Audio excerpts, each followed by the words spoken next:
গিয়েছিলাম সাইরো হিল রিসোর্টে। এটা তাদের সুইমিং পুলের একটা ক্লিপ।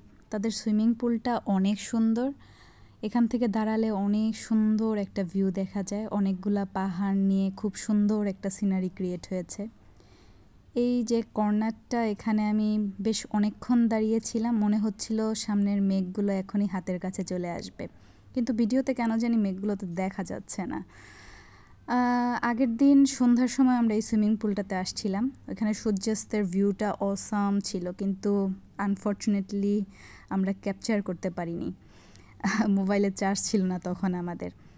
তো সব মিলিয়ে আমার মনে হয় বান্দরবনে আসলে মাস্ট বি একটু সাইরোতে ভিজিট করা উচিত, অ্যাটলিস্ট একদিন হলেও থাকা উচিত, কারণ এটার প্রাকৃতিক সৌন্দর্য অনেক অনেক গাছগাছালি দিয়ে ভরা। আর সাইরোতে থাকলেই মনে হয় মনটা ঠান্ডা হয়ে যাচ্ছে। যদি থানচি আরও অনেক বান্দরবনের বিভিন্ন প্লেস যদি ঘোরা না যায়, তাহলে অ্যাটলিস্ট সাইরোতে এসে একদিন থাকলেই মনে হবে ওকে ঠিক আছে, মনটা ঠিক হয়ে গেছে।